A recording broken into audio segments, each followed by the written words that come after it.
Autrefois appelée Ifriqiya, la terre du blé, la Tunisie était la marraine de tout le continent africain. Et dans le cadre de la baie de Tunis, avec pour toile de fond l'immuable Boukornine, de nombreuses civilisations se sont succédées. Voici d'abord les Phéniciens. Vers 800 avant Jésus-Christ, Didon, chassé de Tyr, fonde à Carthage, là où se dressent encore, face à Tunis, près de la Méditerranée toute bleue, ces ruines imposantes que le soleil marin teinte de mille feux. D'une ville qui compta jusqu'à 700 000 habitants et qui fut plusieurs fois rasée, il ne reste plus que quelques pans de murs dont l'herbe solitaire ensevelit la gloire. Seuls quelques arbustes, fouettés par le vent de la mer, poussent parmi ces vieilles pierres. Ce furent ensuite les guerres puniques que suivirent 3 siècles de paix romaine. L'admirable position stratégique de Douga nous apporte le témoignage de ce que furent les activités constructives mises en œuvre à cette époque.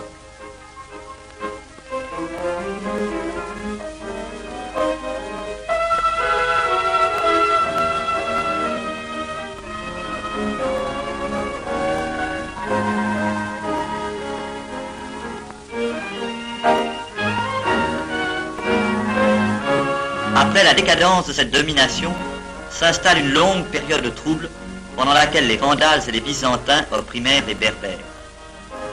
Ksar Lemsa, sur les hauts plateaux tunisiens, est une forteresse que les Byzantins avaient dressée pour se protéger contre les incursions berbères.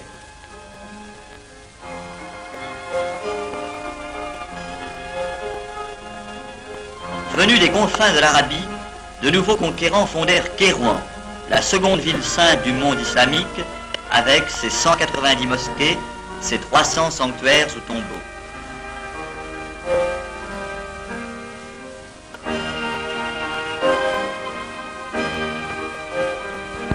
La grande mosquée fut élevée au 1er siècle de l'Hégire.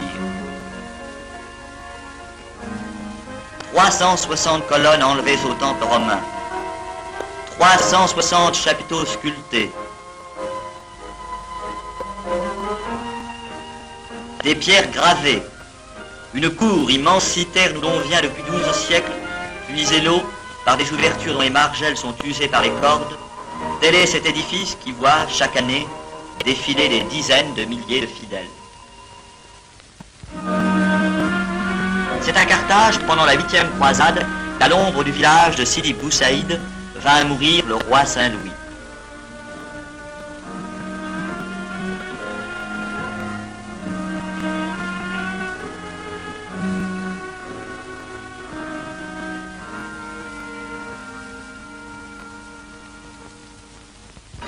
Puis une longue lutte entre l'Espagne et la Turquie se termina par la victoire de Constantinople, non sans que Charles Quint eût laissé à la Goulette, près de Tunis et ailleurs, des traces durables de son passage.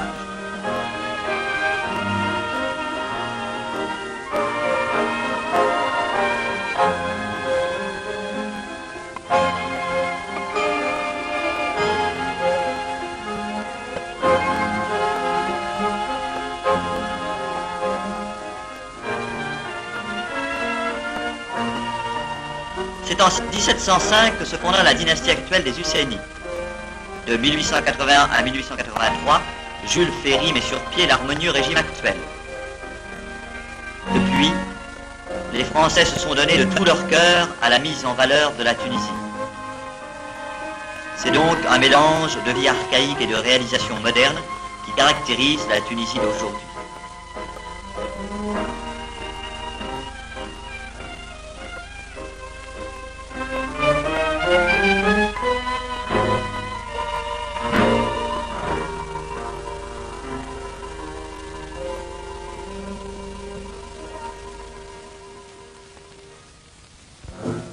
Les armes de Sphax pourraient être d'olivier d'argent frémissant sur fond d'azur.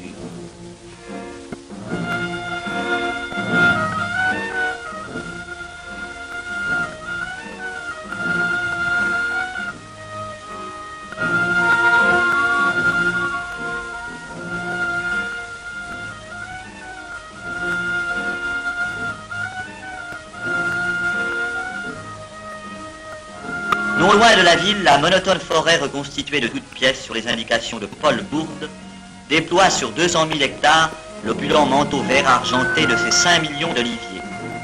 C'est l'antique Byzacène, l'une des plus riches terres d'autrefois, qui était devenue un sol aride, livré à quelques nomades misérables. Mais un Français est venu. Sans phrase comme sans appui, il a su redonner la richesse à une terre condamnée par les géographes et par les géologues à la stérilité éternelle.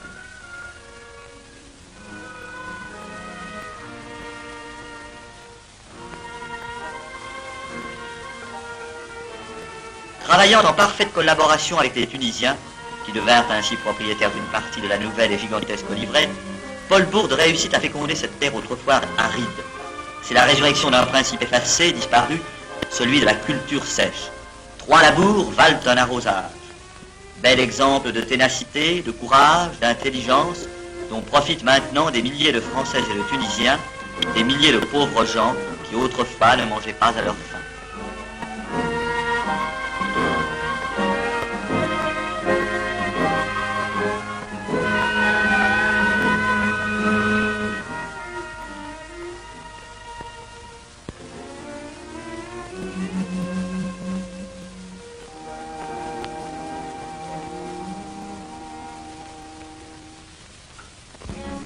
À une quarantaine de kilomètres de Sfax, les îles Kerkena laissent émerger d'une mer peu profonde leurs rives basses bordées de palmiers.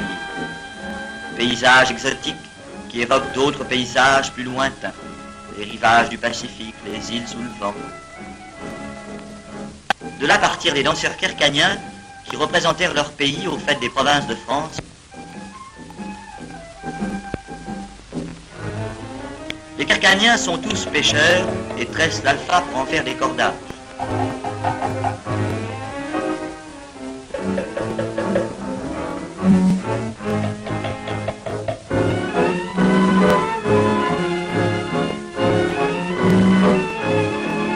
Pendant ce temps, les femmes, vêtues d'étoffes aux vives couleurs, travaillent, seules, la terre où poussent les palmiers, les figuiers, la vigne et la poire.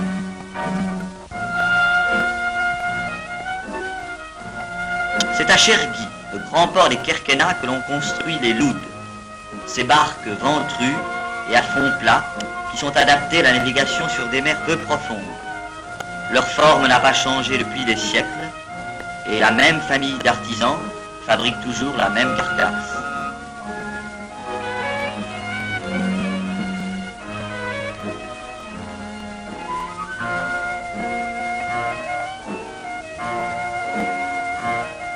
Les pêcheurs utilisent encore l'antique procédé des pêcheries en feuilles de palmier, où le poisson se trouve canalisé vers des sortes de poches circulaires contenant des nasses construites elles aussi en nervures de palmier.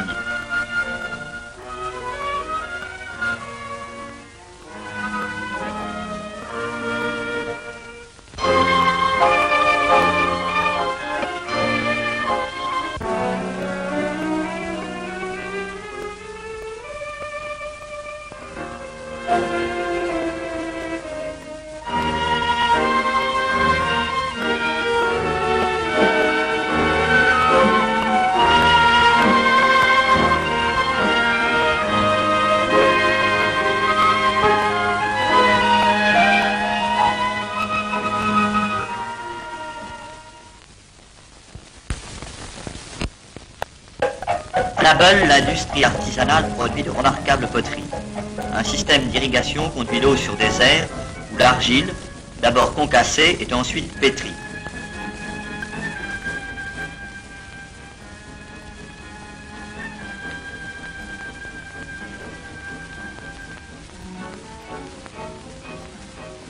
Puis le potier commence son travail selon une technique millénaire.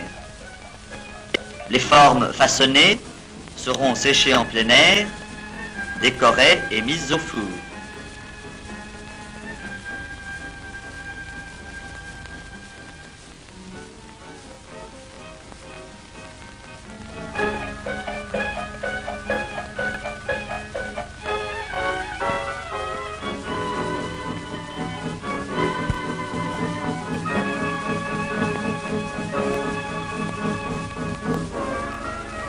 Des ingénieurs céramistes français ont étudié et étudient encore les méthodes propres à conserver à l'art tunisien ses formes et sa présentation.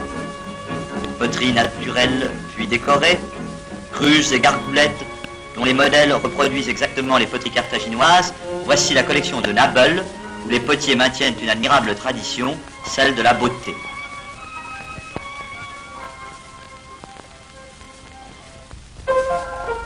Kairouan garde encore la nostalgie de sa splendeur passée.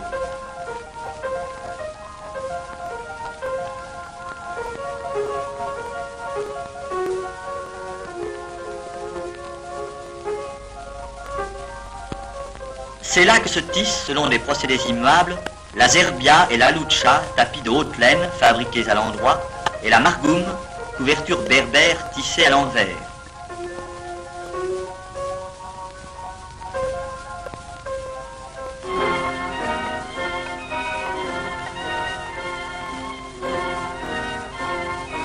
Au-dessus des métiers, les porte-bonheur, les menenfes, queues de thon, gousses de piment rouge, protègent contre le mauvais œil les ouvrières, véritables harpistes de la couleur. Et les tapis semblent sortir de leurs doigts légers, tandis que les mosquées découpent leurs silhouettes dans un ciel dont rien ne vient jamais altérer la pureté. On parle beaucoup en ce moment de cette longue ligne de chemin de fer qui doit relier l'Afrique occidentale à l'Afrique du Nord. N'oublions pas que sans tapage, depuis 44 ans, une autre voie ferrée, construite en 1898 par une initiative privée, sillonne régulièrement le Sahara dans sa partie occidentale, le sud tunisien. De Sfax à Gabès, Kafsa et Tozeur, sur 300 km, une locomotive que meut parfois le combustible du désert lui-même, l'Alpha, traîne à travers d'immenses étendues dont l'aridité augmente avec les kilomètres, de longues rames de 1500 tonnes. Cet Alpha, que nous avons déjà vu servir à fabriquer des cordages, vient des montagnes voisines. Il est apporté à dos d'âne ou de chameau, séché, tassé, empilé. Puis il va s'engouffrer dans les locomotives, où son pouvoir calorifique est relativement satisfaisant, puisque 3,5 tonnes d'alpha équivalent à 1 tonne de charbon.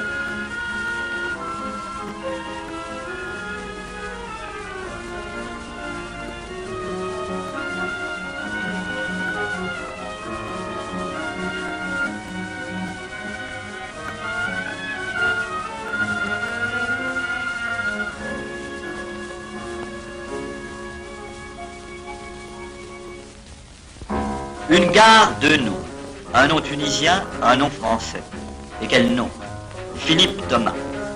Philippe Thomas, celui dont on peut dire qu'il a inventé le phosphate, auquel tant de campagnes françaises doivent leur fertilité. C'est en se promenant dans les gorges du Selja, où coule la seule rivière à eau courante du sud tunisien, qu'il fit ses premières découvertes.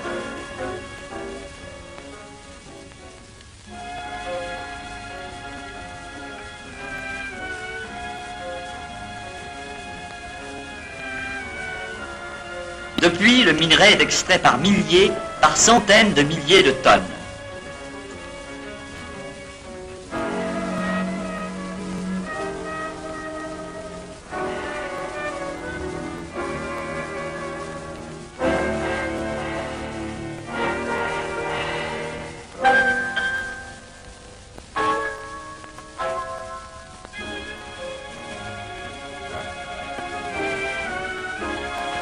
Les wagonnets qui sortent de la mine sont basculés dans de grands wagons.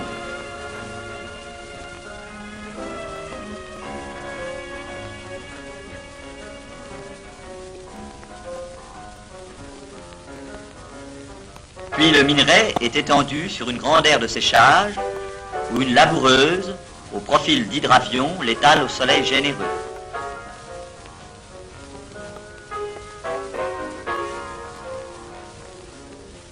Une chargeuse le ramasse pour l'entasser dans de nouveaux wagons que notre voie de tout à l'heure conduit à Sfax.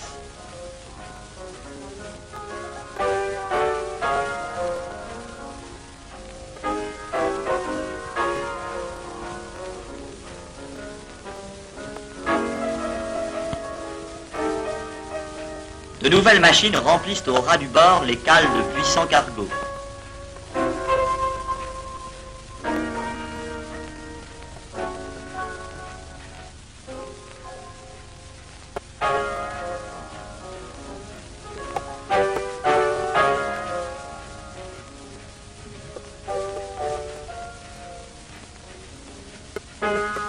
Et le train phosphatier, s'en va chercher de nouvelles tonnes de minerais, tandis que s'effectue le dernier arrimage.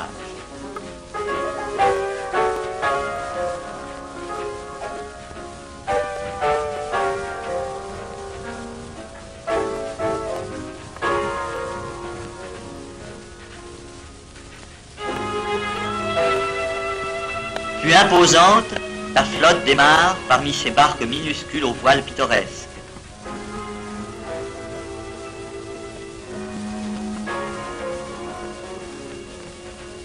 Et la richesse future des moissons de la France quitte les rivages tunisiens.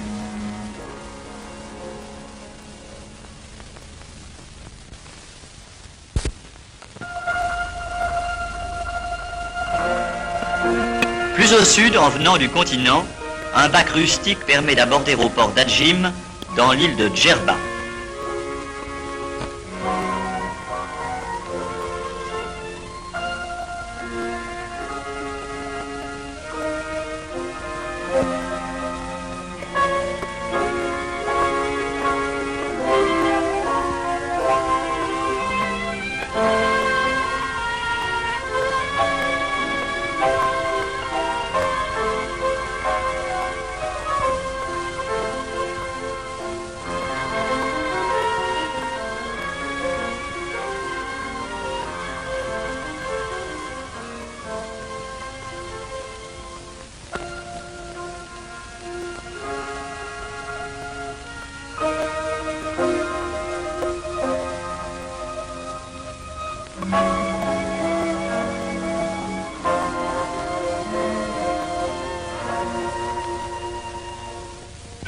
C'est là qu'Ulysse faillit perdre plusieurs de ses compagnons, retenus par le charme du pays et la douceur des fruits de miel. Ils s'en vinrent ensuite aborder l'île où Circé leur fit boire le filtre qui allait les changer en pourceaux. Une fois de plus, Ulysse écarta les coups du destin en demeurant sourd au chant des mystérieuses sirènes. Ayant perdu tous ses compagnons, il revint enfin en son île d'Ithaque où il fit grand massacre des prétendants à la main de son épouse, la sage Pénélope. Umtsuk, la capitale, est une charmante petite ville, toute blanche, à l'animation toute orientale. La population de l'île, essentiellement rurale, vient à Umtsuk au jour de marché.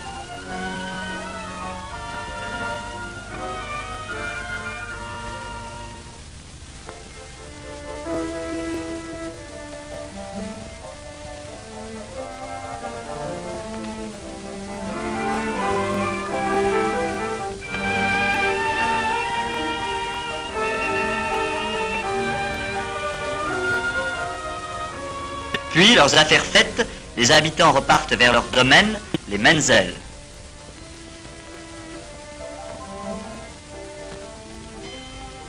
Djerba naît au printemps qu'un immense jardin où croissent 1 million de palmiers, 1 demi-million d'oliviers, au milieu d'un parterre de verdure, de fleurs et de légumes de toutes sortes. Les puits abondent. La corvée d'eau, l'arrosage est l'occupation principale des habitants.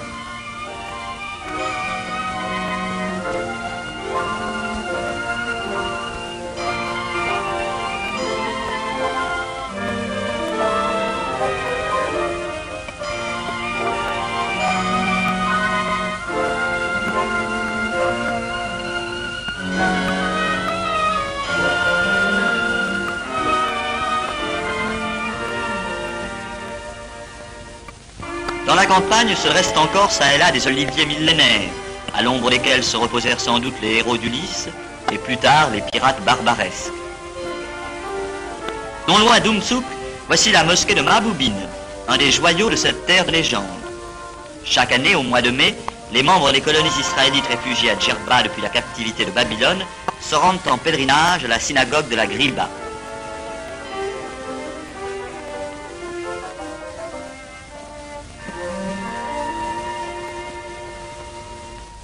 À Djerba, des plongeurs spécialement entraînés pêchent l'éponge, qu'ils repèrent à l'aide d'une sorte de lunette, par ailleurs assez primitive.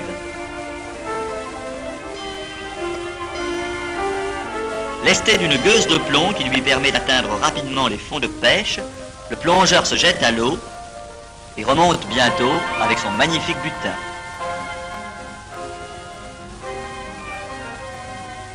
Parfois du kamaki même, de cette barque fine en forme de noyau, kamaki veut dire noyau, les pêcheurs harponnent l'éponge à l'aide de longues piques.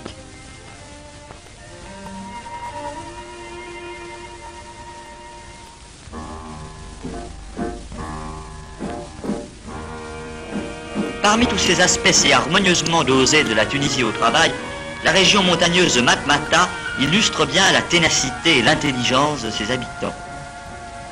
Dans ce pays aride, qui avec ses pitons et ses cratères évoque un paysage lunaire, des hommes solides se sont installés.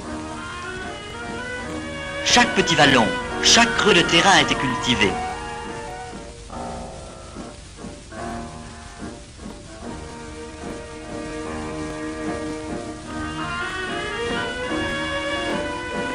Des murs de pierre, les tabias, retiennent la terre et retiennent aussi l'humidité, si bien qu'on voit pousser dans de minuscules champs, comme fait sur mesure, un palmier, quelques épis de seigle, un maigre olivier. À première vue, il n'existe que peu ou pas de maisons dans ce pays de 3000 habitants, presque aussi densément peuplé que les faubourgs de Sfax, dont voici une vue aérienne. Mais voilà, tous les cratères, tous les trous de cette région chaotique sont utilisés comme demeures. Ce sont les aouches, dans lesquelles les troglodytes de Matmata ont creusé de spacieuses maisons souterraines munies d'un certain confort.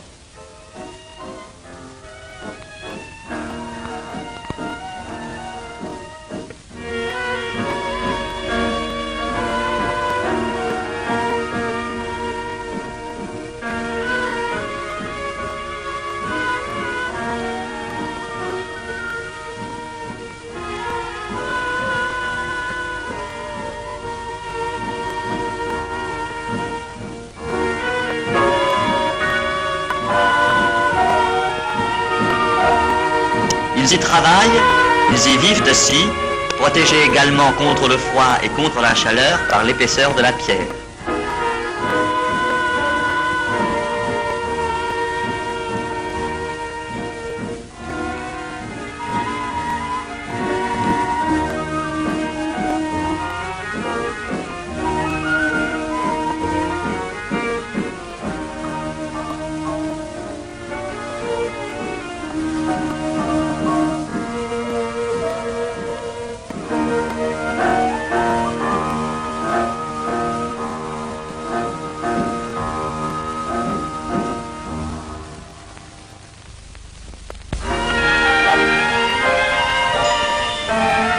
Toute autre activité que présente à l'extrême sud-ouest tunisien le Djerid, pays des dattes par excellence.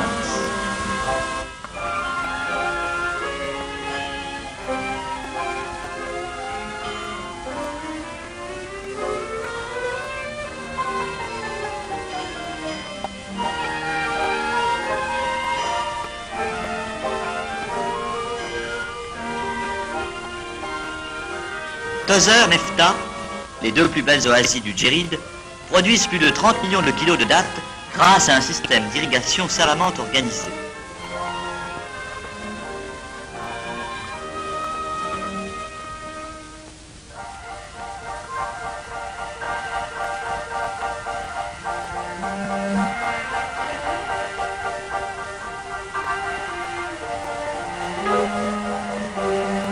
Un spécialiste des questions agricoles tunisiennes a pu dire du palmier dattier, arbre femelle, qu'il est aimé par l'indigène comme une personne féminine qu'il faut féconder mais qui rapporte.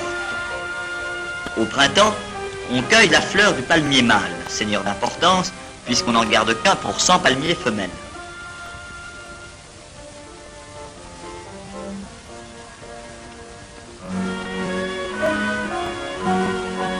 Les jardiniers de la Palmeraie montent haut dans le ciel accomplir cette tâche qu'ils scandent d'un chant monotone. La fleur mâle est soigneusement enclose au cœur de la fleur femelle qu'elle va féconder. Et bientôt naîtra la datte fécondée, la belle dégla, la richesse de l'oasis.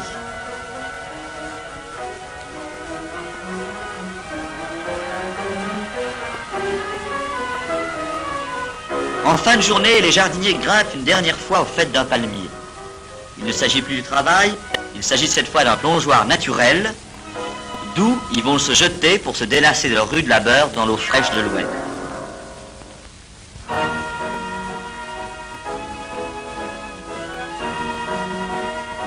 Mais les palmiers s'espacent.